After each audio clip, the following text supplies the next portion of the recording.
अंजलि और बाकी के लोग भी उसके इस तोहफे को देखकर चौंक गए थे और फिर उसके बाद उसने जो कहा वो सुनकर तो और भी चौंक गए थे। जैसे ही उस आदमी ने अपना कमेंट खत्म किया, इधर से गर्वित और प्रीतम के मुंह से एक साथ निकला, अरे वाह क्या बात कही है, जियो मुरारी। इधर कमेंट सेक्शन में भी जो लोग अभी तक गर्वित और प्रीतम की टांग खींचने में लगे हुए थे, उन्होंने भी उस आदमी की तारीफ करना शुरू कर दिया था। हाँ यार, एक आदमी को कैसा होना चाहिए, हमारे नए एडमिन जैसा होना चाहिए। भाई ये आदमी पैसे नहीं अनुभवों से बात करता है, क्या बात है। आपको ढेर सारे लाइक सर, आप उन पैसे वाले बापों की बिगड़ी हुई औलादों से 1 लाख गुना अच्छे हो। वैसे आप बता सकते हो कि आप काम क्या करते हो? जब एडमिन की तारीफ में ये सब कमेंट आने लगे तो आकाश अपने आप ही शांत हो गया था और थोड़ी देर में उसने चैट रूम भी छोड़ दिया। जैसे ही उसके गायब होने का नोटिफिकेशन चैट रूम में आया तो गर्वित समेत सारे लोग उसके ऊपर हंसने लगे। अंजलि, ये चैट रूम का एडमिन कौन है? तभी अंजलि के पीछे से एक आवाज आई। अगले ही पल एक लड़की अंजलि के बगल में आकर लेट गई और कैमरे की तरफ देखकर हाथ हिलाने लगी। उस लड़की के बाल लंबे, चेहरा हल्का सा लंबा और नाक तीखी सी थी। उसने भी थोड़ा मेकअप किया हुआ था, जो बिना कुछ सोचे ही अंजलि के लाइफ में घुस आई थी। हेलो गाइस, ये मेरी फ्रेंड और मेरी रूम पार्टनर डिंपल है। मुझे तो लगता है कि ये मुझसे भी ज्यादा सुंदर है। अब आप ना मुझसे थोड़ा सा ध्यान हटाकर इसके ऊपर थोड़ा सा ध्यान दीजिए। वैसे मैंने इसकी लाइव का लिंक कमेंट सेक्शन में डाल दिया है, आप जा सकते हैं वहां। अंजलि ने डिंपल का इंट्रोडक्शन करवाते हुए कहा। डिंपल भी अंजलि का लाइव देख रही थी। जब उसने देखा कि उसके कमेंट सेक्शन में 5 चांद पड़े हुए थे तो उसका दिमाग ही खराब हो गया। वो अपने मन में इन चारों के पैसे जोड़ रही थी और अचानक उसके मुंह से निकला 50,000। उन चांदों को देखकर डिंपल का भी मन कर रहा था कि वो उस अमीर आदमी से मिले और बात की। इधर जब गर्वित ने देखा कि लकी भी उस लाइव से जुड़ा हुआ था और पलंग पर लेटकर अपने फोन को देख रहा था तो उसने लकी से कहा, ओए लकी सुन, उसे देखना बंद कर।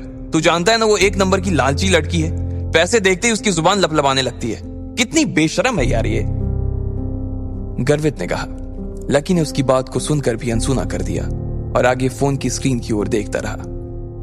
डिंपल, अंजलि ने कहा और उसे गुस्से में देखने लगी। वो जबरदस्ती अंजलि का आइडिया चुरा कर उसका काम खराब करना चाह रही थी। जैसे ही डिंपल ने अंजलि को देखा तो उसने कहा, मुझे तो तुमने कभी बताया ही नहीं कि तुम अपना लाइफ शुरू करने वाली हो। अगर तुमने शुरू कर भी दिया हो तो तुम्हें क्या लगता है कि तुम मेरे इस चांद को मुझसे छीन लोगी?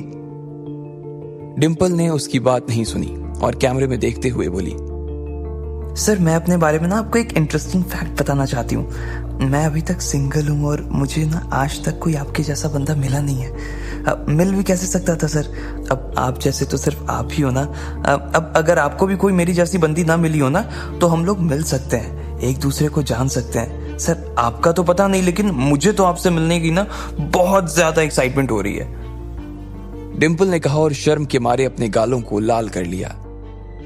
ये डिंपल की कला थी, वो जब चाहे अपने चेहरे का रंग बदल सकती थी। जैसे ही उसने ये बात कही, नीचे किसी ने कमेंट किया, क्या कहा तुमने, तुम सिंगल हो? उसे पढ़ते ही डिंपल एक बार के लिए बैकफुट पर आ गई, लेकिन सिर्फ उस चांद वाले आदमी का अटेंशन लेने के लिए उसने अपने आप को कैमरे पर सिंगल बता दिया था। और अगर वो चांद वाला आदमी इसमें इंटरेस्ट दिखाता तो उसके लिए सच में सिंगल भी हो जाती। वो सिर्फ एक ही चीज देखती थी, पैसा।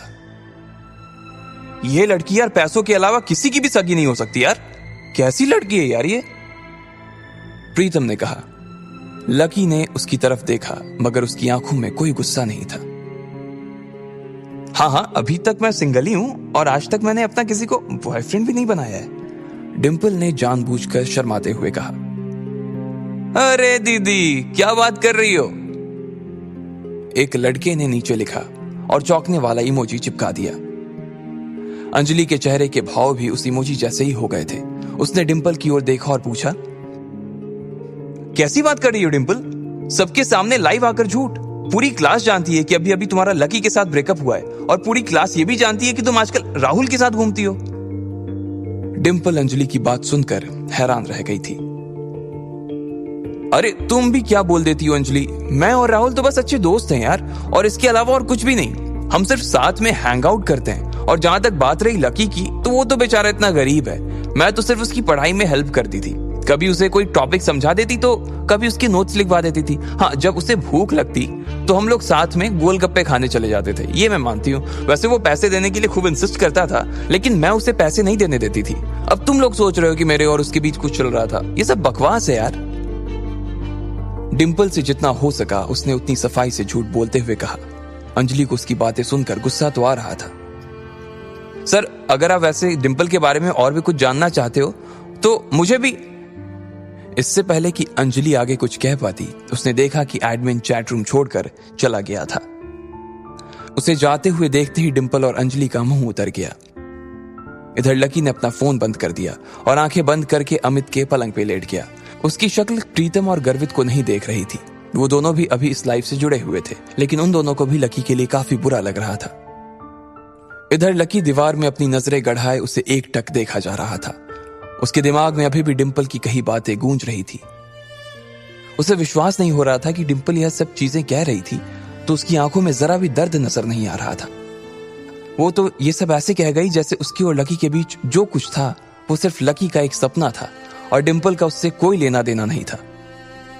अगर ऐसे में उसे पता चलता कि लकी कौन था तो फिर वो उन शब्दों के बारे में क्या सोचती जो आज सुबह पूरी क्लास के सामने उसने लकी को सुनाए थे, तो उसकी शक्ल कैसी हो जाती। लकी एक बार तो उसका चेहरा ऐसे देखना चाहता था। ये सब सोचते हुए लकी को कब अमित के बिस्तर पर नींद आ गई उसे पता ही नहीं चला। अगले दिन जब उसके बाकी दोस्त क्लास के बाद अपने कमरे पर आ रहे थे तो वो सब लकी को भी अपने साथ ही ले आए थे। वो लोग अपना लंच खत्म कर चुके थे और उसमें उन्होंने थोड़ा बहुत लकी के साथ भी शेयर किया था। इधर लकी अपना बैंक बैलेंस देख रहा था। कल जो 50,000 उसने खर्च किए थे उसे लग रहा था कि उसने समंदर में से सिर्फ एक बूंद पानी निकाल ली थी। क्या सारा टाइम फोन ही देखता रहेगा? मेरी वार्डन से बात हो गई है, उसने कहा है कि तुम जब चाहो तब फिर से शिफ्ट कर सकते हो, इसलिए हम आज ही तुम्हारा कमरा खाली करके सारा सामान यहां से ले जाएंगे। अमित को भी कोई दिक्कत नहीं है, उसने भी हाँ कर दी है, प्रीतम ने कहा। लकी का भी उस कमरे में अकेले मन नहीं लग रहा था, इसलिए उसने भी हाँ कर दी थी। यार तुम लोग ना सच में जानो मेरी, लकी ने कहा और प्रीतम और गर्वित के गले लग गया। अबे जा, सिर्फ गले लगने से काम नहीं चलेगा, शाम को ना असली पार्टी देनी पड़ेगी, गर्वित ने कहा और झूमते हुए बॉटल की ओर इशारा कर दिया। सब लोगों को हंसी आ गई। वो लोग मजे मस्ती कर रहे थे कि इतने में अमित आ गया। जैसे ही वो कमरे में घुसा तो सबने उसकी उतरी हुई शक्ल देखी। वो बहुत उदास नजर आ रहा था। क्या हुआ भाई? लकी ने पूछा। अमित ने उसकी बात का कोई जवाब नहीं दिया और कुर्सी पर आकर बैठ गया। सब लोग जो कि अपने अपने बिस्तर पर लेट चुके थे वो अमित की ऐसी उतरी हुई शक्ल को देखकर फिर से बैठ गए। बताना भाई क्या हुआ? स्पोर्ट्स अथॉरिटी ने फिर से तेरे साथ कोई गेम कर दिया क्या?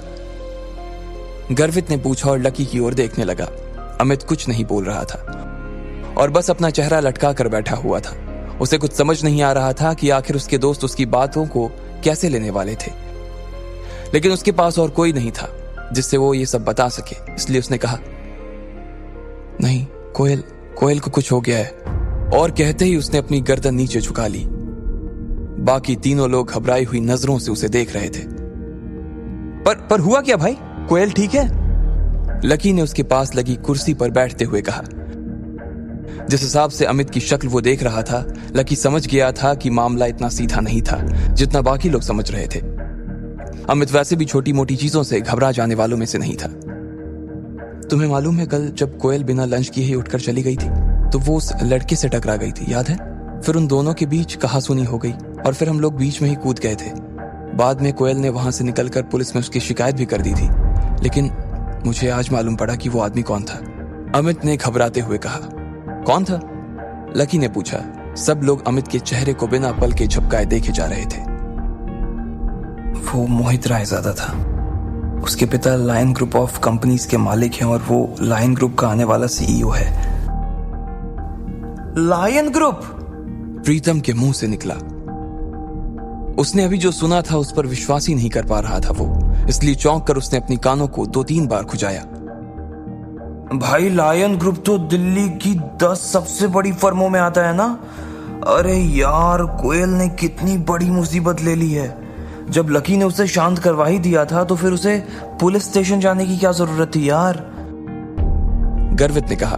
अचानक ही कमरे में बैठे सभी लोगों की नींद खुल गई थी और उनके दिमाग की बत्तियां जलनी शुरू हो गई। लकी देख पा रहा था कि गर्वित अभी भी बड़बड़ाए जा रहा था, इसलिए उसने उसे शांत करवाने के लिए कहा, हाँ लेकिन कोयल भी तो किसी बड़े परिवार की बेटी है ना भाई उसके पिता का अकाउंट अगर न्यू सिटी बैंक में है तो वो भी तो पावरफुल होगी ना, लकी ने कहा। भाई उसके पापा की कोयल ग्रुप ऑफ कंपनीज नाम से फर्म तो है, वो भी बहुत बड़ी है, लेकिन लायन ग्रुप के आगे वो कुछ भी नहीं है यार। और मैंने तो ये भी सुना है कि लायन ग्रुप और कोयल ग्रुप के बीच कुछ प्रोजेक्ट्स पर पार्टनरशिप चल रही थी।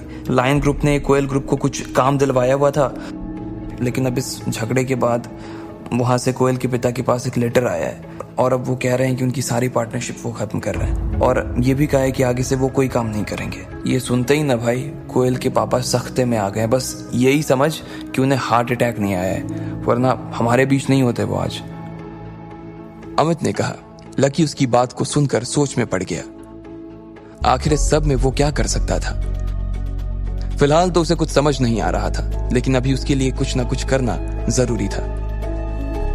मारे गए भाई, मारे गए। गर्वित अभी भी अपने आप बड़बड़ा रहा था। उसके बोलने के बीच ही अमित का फोन बजने लगा। सब लोग उसके फोन की घंटी की आवाज सुनते ही शांत हो गए थे। आखिर किसका था वो फोन? कोयल की वजह से इन तीनों के ऊपर क्या संकट आने वाला था? और क्या लकी कोयल और अपने दोस्तों को इस मुसीबत से बाहर निकाल पाएगा? आपको क्या लगता है